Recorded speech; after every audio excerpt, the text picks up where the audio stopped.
Hi friends, இன்றைக்கி வீடியோவில் பத்தாமல் போன பழைய லெக்கின் யூஸ் பண்ணி சூப்பரான ஒரு இயர்ஃபோன் பவுச் ரெடி பண்ண போகிறோம். அதுக்காக லெக்கினோட கீழே இருக்கிற போர்ஷனை கட் பண்ணி எடுத்து வச்சுருக்கேன். இப்போது ஓரத்தில் இருக்க ஸ்டிச்சிங் எல்லாத்தையும் கட் பண்ணி எடுத்துக்க போகிறேன். பாருங்கள், எல்லா ஸ்டிச்சிங்கையும் நான் கட் பண்ணிவிட்டு ஓப்பன் பண்ணோன்னா இந்த மாதிரி ஸ்கொயர் ஷேப்பில் நமக்கு கிடைக்கும். ஸோ 2 போர்ஷனையுமே இது மாதிரி கட் பண்ணி எடுத்துக்கணும். அடுத்து இப்போ அந்த 2 போர்ஷனையுமே பாதியாக மடித்து போட்டிருக்கேன். பாருங்கள், அடுத்து பார்த்திங்கன்னா நான் ஒரு பிளாஸ்டிக் கண்டெய்னரோட மூடி எடுத்திருக்கேன். இப்போ இந்த மூடியை யூஸ் பண்ணி 4 சர்க்கிள் ட்ரா பண்ணிக்க போகிறேன். பாருங்கள், இந்த மாதிரி ட்ரா பண்ணியாச்சு.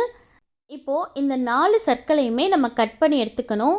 நம்ம மடித்து போட்டு கட் பண்ணனால ஒவ்வொரு பீஸ்லேயும் 2 கிளாத் இருக்கும். பாருங்கள், இப்போ நம்ம என்ன பண்ண போகிறோம் அப்படின்னா 4 கிளாத்தையுமே ஒன்றா வச்சு தைக்க போகிறோம். அண்ட் இன்னொரு 4 கிளாத்தையுமே ஒன்றா வச்சு தைக்க போகிறோம். நல்ல திக்னஸாக இருக்கணும் அப்படின்றதுக்காக தான் நான் 4 கிளாத்தையும் வச்சு ஸ்டிச் பண்ண சொல்கிறேன். நீங்கள் உங்ககிட்ட ஃபோமோ இல்லை ஸ்பாஞ்சோ இருந்தால் கூட நடுவில் வச்சு நீங்கள் ஸ்டிச் பண்ணிக்கலாம். இப்போ பார்த்தீங்கன்னா நான் இது கூட அட்டாச் பண்ணுறதுக்காக ஜிப் எடுத்து வச்சுருக்கேன். அண்ட் நம்ம ஸ்டிச் பண்ணி வச்சுருக்கோம் இல்லையா, அந்த ரவுண்டு கிளாத்தை பாதியாக மடிச்சுட்டு அந்த சென்டரில் 2 பக்கமும் மார்க் பண்ணிக்கணும். அண்ட் கிளாத்தில் மார்க் பண்ண அதே அளவுக்கு ஜிப்லையும் மார்க் பண்ணிக்கணும்.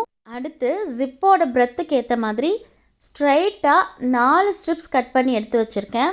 அண்ட் இந்த 4 ஸ்ட்ரிப்பையும் ஒன்றா வச்சு ஸ்டிச் பண்ணிக்க போகிறேன். இப்போது இந்த ஸ்ட்ரிப்பை நம்ம ஜிப்பில் மார்க் பண்ணியிருக்கோம் இல்லையா, அந்த இடத்துல வச்சு அப்படியே நம்ம ஸ்டிச் பண்ணிக்க போகிறோம். பாருங்கள், இந்த மாதிரி ஸ்டிச் பண்ணிக்கணும். அடுத்து பார்த்திங்கன்னா அதே லெக்கின் கிளாத்தில் ஒரு லூப் மாதிரி ரெடி பண்ணிக்கிட்டேன்.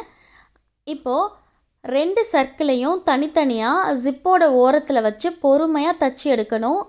பாருங்கள், நான் தச்சுட்டேன். இந்த மாதிரி தான் தைக்கணும். தச்சு முடிச்சதுக்கப்புறம் கார்னர்ஸ் எல்லாத்தையுமே குட்டி குட்டியாக கட் பண்ணி விடணும். அப்போ தான் நம்ம பின்னாடி திருப்பும்போது ரவுண்ட் ஷேப் வந்து நமக்கு கரெக்டாக கிடைக்கும். ஜிப் அட்டாச் பண்ணி முடிக்கிறதுக்கு முன்னாடி நம்ம ஆல்ரெடி ரெடி பண்ணி வச்சுருக்கோம் இல்லையா லூப்பு, அந்த லூப்பை ஜிப்புக்கும் கிளாத்துக்கும் நடுவில் வச்சு ஸ்டிச் பண்ணிடணும். அவ்வளோதான் ஃப்ரெண்ட்ஸ். இப்போ இதை நான் வெளிப்பக்கமாக திருப்பிட்டேன். பாருங்கள், பார்க்குறதுக்கே எவ்வளோ அழகாக இருக்குன்னு, கடையில் வாங்கின மாதிரியே இருக்குது பார்த்தீங்களா. ஸோ பத்தாமல் போன பழைய லெக்கினை யூஸ் பண்ணி நம்ம அழகான ஒரு இயர்ஃபோன் பவுச் ரெடி பண்ணிட்டோம். ஸோ இப்போ நான் இதுக்குள்ளே இயர்ஃபோனை வைக்க போகிறேன். ரொம்பவே கம்ஃபர்டபுளாக இருக்கும்.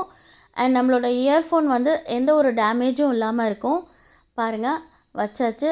சூப்பரான இயர்ஃபோன் பவுச் ரெடி ஆகிடுச்சு. ஸோ நீங்களும் கண்டிப்பாக இதை ட்ரை பண்ணி பார்த்துட்டு எப்படி வந்துச்சு அப்படின்றத கமெண்ட்டில் சொல்லுங்கள் ஃப்ரெண்ட்ஸ். அண்ட் இன்றைக்கான வீடியோ உங்களுக்கு பிடிச்சிருந்துச்சுன்னா நம்ம சேனலை மறக்காமல் சப்ஸ்கிரைப் பண்ணிக்கோங்க. கூடவே பக்கத்தில் இருக்க பெல் ஐக்கானையும் ப்ரெஸ் பண்ணிடுங்க. நெக்ஸ்ட் ஒரு இன்ட்ரெஸ்டிங்கான வீடியோவோடு பார்க்கலாம். தேங்க்யூ.